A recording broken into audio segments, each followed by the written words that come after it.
नमस्कार दोस्तों, learn to earn channel पे आपका स्वागत है। तो चलो दोस्तों, हम देखते हैं कि हमने कल क्या कहा था। हमने कल कहा था कि गैप अप ओपनिंग के बाद हमें एक अच्छा सा ट्रेड मिल सकता है।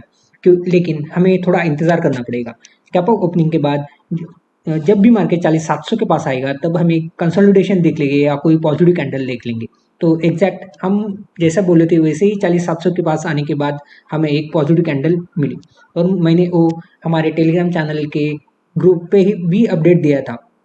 तो आप भी हमारे टेलीग्राम चैनल पे जुड़ना चाहते हो तो डिस्क्रिप्शन में दिए गए लिंक से आप हमारे साथ डीमैट अकाउंट ओपन कीजिए और आप भी टेलीग्राम चैनल पे जुड़ सकते हैं। तो चलो दोस्तों, देख लेते हैं कि कल के लिए बैंक निफ्टी कैसा कामकाज कर सकता है। तो बैंक निफ्टी इसी रेंज में ओपन होने के बाद हम पहले देख लेते हैं कि ये रेंज कौन सी है। 40,800 और 40,900 की रेंज।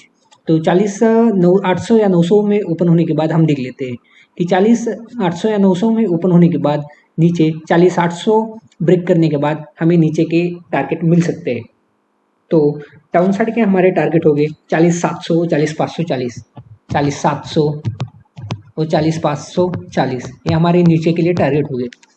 लेकिन उसके पहले हमारा टारगेट होगा 40,700 का। और 40,700 को हमें एक सपोर्ट बन गया है। तो हम मार्केट को वहाँ देख लेंगे कि कैसे कंसोलिडेट होता है। तो उसके नीचे भी हमारे टारगेट हो गए 540 के नीचे हमारे टारगेट हो गए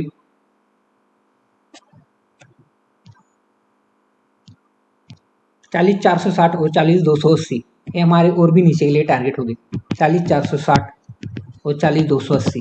ये हमारे नीचे के लिए टारगेट हो गए। तो अब हम देख लेते हैं कि गैप अप या गैप डाउन ओपनिंग के बारे में क्या हो सकता है। आप ये टारगेट नोट डाउन करके रखिए। तो मार्केट हम देख लेते हैं कि मार्केट नीचे आने के वक्त हमें लगता है कि इस ट्रेंड लाइन को भी एक सपोर्ट ले सकता है। तो ये ट्रेंड लाइन अराउंड आती है 40,800 के पास। तो ये भी हम ऑब्जर्व कर लेंगे। और नीचे के लिए हमने टारगेट अभी बता दिए हैं। तो अब हम देख लेते हैं कि इसी रेंज में ओपन होने के बाद अपसाइड के लिए क्या हो सकता है। इसी रेंज में ओपन होने के बाद मतलब 40,800 900 के बीच में ओपन होने के बाद हमारे ऊपर के लिए टारगेट हो गए 40,930 और 41,050।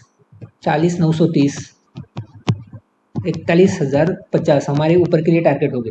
और इसी रेंज में 41,050 के पास थोड़ा कंसोलिडेशन होने के बाद हम और भी ऊपर के टारगेट देख सकते हैं।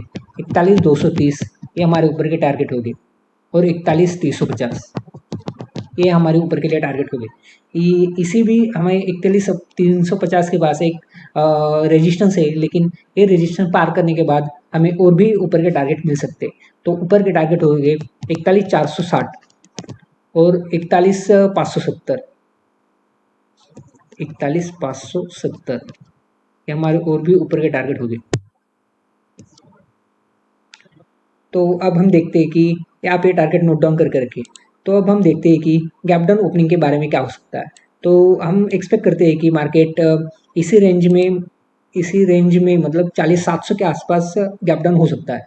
तो 40,700 के आसपास गैप डाउन होने के बाद हमें आप ए लेवल नोट डाउन करके रखिए 40,716। ये आप लेवल नोट डाउन कर रखिए। 40,716 के जैसे भी मार्केट नीचे आएगा या एक 5 मिनट कैंडल क्लोज करेगा या रेड कैंडल बनाएगा 40,716 के नीचे, तो हम तुरंत एक पुट साइड को बैठ सकते हैं 40,716 या हम एक पुट साइड की पोजीशन बना सकते हैं। लेकिन तब हमें देखना चाहिए 40,700 के पास या 40,716 के पास आने के पहले हमें देखना चाहिए कि मार्केट कहाँ से आता है।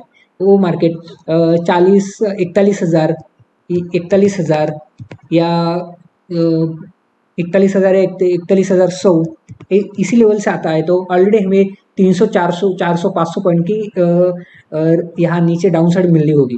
तब हम यहाँ आने के वक्त देख लेंगे। तो एक थोड़ा कंसोलिडेशन होना चाहिए यहाँ। और उसी के बाद वो नीचे ब्रेक डाउन होना चाहिए, तभी हम वहाँ पुट लेंगे। या इसी रेंज में मतलब 40,700 या 40,850 इसी रेंज में ओपन होने के बाद 40,716 ये लेवल ब्रेक करता है तो हम नीचे की साइड एक्सपेक्ट कर सकते हैं। तो नीचे के हमारे टारगेट हो गए 40,540, 40,540, 40,460 और 40,280 ये हमारे नीचे के लिए टारगेट हो गए तब। तो अब हम देख लेते हैं कि निफ्टी का एनालिसिस। दोस्तों आपको ये एनालिसिस अच्छा लगता होगा तो लाइक शेयर और सब्सक्राइब करना मत भूलिए, इससे हमें प्रोत्साहन मिलता है और भी वीडियो बनाने के लिए हमें प्रोत्साहन मिलता है। तो अब हम देखते हैं कि और चार्ट देख लेते हैं पहले 15 मिनट का और 1 आवर का चार्ट। 15 मिनट में एक 15 मिनट के चार्ट पे एक चैनल बना हुआ है, तो आप ये चैनल देख सकते हैं कि मार्केट इस रेंज में घूमता रहा, ये आप देख सकते हैं। और हमारे ऊपर के लेवल इस चैनल के ऊपर के लेवल आते हैं 41,250 या 60 के आसपास, और नीचे के लेवल आते हैं 40,200 के आसपास। तो आप ये देख सकते हैं, ये 1000 या 1000 पॉइंट के लेवल है, तो आप ये लेवल को भी आप ध्यान में रख सकते हैं। तो अब हम 1 आवर का चार्ट देख सकते हैं। 1 आवर के चार्ट में इसी एक वेज शेप पैटर्न बना हुआ है, इसी रेंज में इसे छोटे छोटा होता रहा मार्केट, मतलब छोटी छोटी रेंज ए होती रही, इसी छोटी। तो हमें लगता है कि यह मार्केट से कहीं ना कहीं बाहर निकल सकता है। तो इसी रेंज में बाहर निकलने के बाद हमें एक अच्छी सी मूवमेंट मिल सकती है। तो अब हम देखते हैं निफ्टी का एनालिसिस। तो निफ्टी आज पूरे दिन एक ही रेंज में घूमता रहा। निफ्टी का ट्रेड मुझे तो नहीं मिला, लेकिन ये पूरा ऑप्शन बाइंग के लिए कोई भी ट्रेड नहीं था आज निफ्टी में। तो पूरा ये ऑप्शन सेलर की लिए ही मार्केट था आज का पूरा। तो अब हम देख लेते हैं कि मार्केट कल क्या कर सकता है। तो इसी रेंज में ओपन होने के बाद, मतलब ऊपर की लेवल है 18,100, 18,090, 18,090 और नीचे के लेवल है 18,050। इसी रेंज में ओपन होने के बाद, या हम एक्सपेक्ट करते हैं कि 18,000 या 18,100 में ओपन होने के बाद हम एक नीचे या ऊपर की साइड एक्सपेक्ट कर सकते हैं। तो अब हम नीचे या ऊपर के लेवल देख लेते हैं। तो ये लेवल है 18,100 के ऊपर हमारे लेवल है निफ्टी के 18,125, 18,125 और 18,200, ये हमारे ऊपर के लेवल हम देख सकते हैं 18,100 के ऊपर जाने के बाद। और हमारा एक्सट्रीम टारगेट होगा, मतलब आखिरी टारगेट मेरा होगा कि 18,315, ये मेरा लास्ट टारगेट होगा निफ्टी का।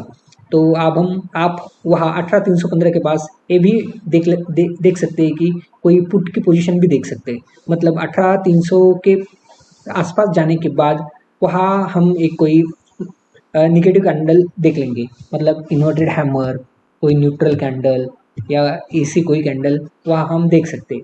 तो उसका लो ब्रेक होने के बाद हम एक पुट की पोजीशन ले सकते हैं। आप ये टारगेट नोट डाउन करके रखिए।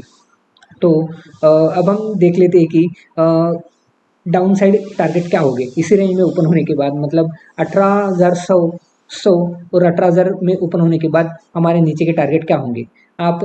मैं एक लेवल बता दूँगा, आपको नोट डाउन करके रखिए। जैसे भी निफ्टी में बैंक निफ्टी में एक लेवल थी कि मैंने जो बताई अभी आपको, कौन सी लेवल बताई, मैंने आपको लेवल बताई 40,716, ये आपको मैंने बैंक निफ्टी की लेवल बताई 40,716, इस कैंडल का लो, ये मैंने जो अपना पॉजिटिव कैंडल में इस कैंडल का लो।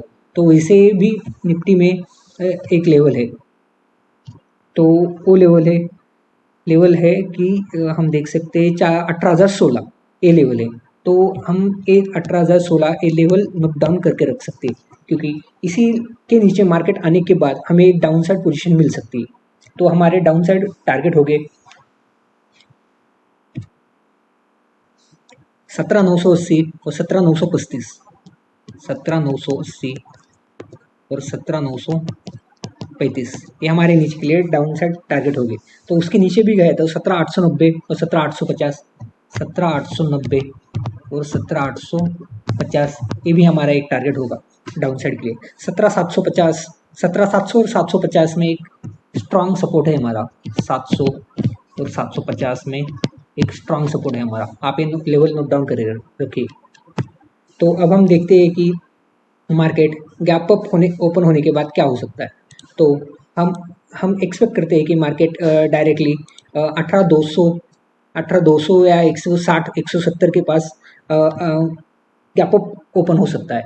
तो हमारे ऊपर के लेवल उसी रेंज में मतलब 18, 160, 170 पे के आसपास ओपन होने के बाद वहाँ हमें थोड़ी देर ऑब्जर्व करना चाहिए। आज के जैसे ही मार्केट गैप अप ओपन होने के बाद इसी एक रेंज में रह सकता है। तो उसी टाइम हमें जब भी मार्केट थोड़ी थोड़ी मूवमेंट मतलब आज के जैसे मूवमेंट करता है, हमें वहाँ कोई भी ट्रेड नहीं लेना है या हमें इंतज़ार करना है ट्रेड लेने का। एक हमें एक मौका तो मार्केट ज़रूर देता है दिन में। तो हम कल के लिए भी गैप अप हुआ तो वेट कर लेंगे और हमारे अपसाइड टारगेट हो गए 18,200 और 18,240। 18,200 और 18,240 से हमारे ऊपर के लिए टारगेट होगा और आखिर का हमारा 18,315 ये ऊपर के लिए टारगेट होगा। लेकिन गैप अप होने ओपन होने के बाद हम थोड़ी देर ऑब्जर्व कर लेंगे कि मार्केट कैसे रिएक्ट करता है, तो वहाँ हमें थोड़ी देर रुकना चाहिए। तो अब हम डाउन साइड के लिए गैप डाउन के लिए देख लेते हैं कि नीचे के लिए क्या टारगेट हो सकते हैं। हम एक्सपेक्ट करते हैं कि गैप डाउन डायरेक्टली 17,980 के पास हो सकता है, 17,980 के पास। तो वहाँ हमें गैप डाउन ओपन होने के बाद वहाँ हम देख लेते हैं कि पहली 5 मिनट की कैंडल कैसे बनती है। ये पूरी पॉजिटिव कैंडल बनी तो हम उसका हाई क्रॉस ऊपर की साइड क्रॉस करने के बाद हम एक कॉल की साइड पोजीशन बना सकते हैं। या हम मैंने थोड़ी देर पहले बताया कि 18,16 एक ऊपर के लिए क्रॉस करने के बाद हम एक कॉल की साइड पोजीशन बना सकते हैं। मतलब 980 960 के पास ओपन होने के बाद 18,16 क्रॉस करने के बाद हम एक कॉल की साइड पोजीशन बना सकते हैं। तो हम वहाँ से हम यहाँ कोई निगेटिव कैंडल बनती है या रेड कैंडल बनती है तो हम डाउन साइड के टारगेट भी एक्सपेक्ट करते हैं। 17,980 के नीचे हम एक डाउन साइड के टारगेट एक्सपेक्ट कर सकते हैं। 17,980 के नीचे तो हमारे 17,935 और 17,890 हमारे नीचे के लिए टारगेट होगी। 17,935 और 17,890 ये हमारे नीचे के लिए टारगेट हो गए। तो आप ये टारगेट नोट डाउन कर रखिए। गैप डाउन ओपन होने के बाद भी हमें थोड़ी देर ऑब्जर्व करना चाहिए, लेकिन गैप डाउन ओपन होने के बाद हम थोड़ी देर एक वेट कर लेंगे कि कोई कंसोलिडेशन या कोई पॉजिटिव कैंडल बनती है 17,980, 17,960, 17,940 के पास ओपन होने के बाद हम थोड़ी देर ऑब्जर्व कर लेंगे यहाँ कोई पॉजिटिव कैंडल बनती है तो यहाँ हम कॉल की साइड पोजीशन बना सकते हैं 17,940 से 980 के बीच में ओपन होने के बाद। लेकिन इसी रेंज में ओपन होने के बाद मतलब 940 या 980 के पास ओपन होने के बाद और नीचे 940 ब्रेक करने के बाद हमें और डाउन साइड मिल सकती है। तो हमारे नीचे के और भी टारगेट हो गए 17,850 और 17,750 ये हमारे नीचे के लिए टारगेट हो गए। तो आप ये टारगेट नोट डाउन करके रखिए। तो आई होप आपको ये एनालिसिस पसंद आते होंगे।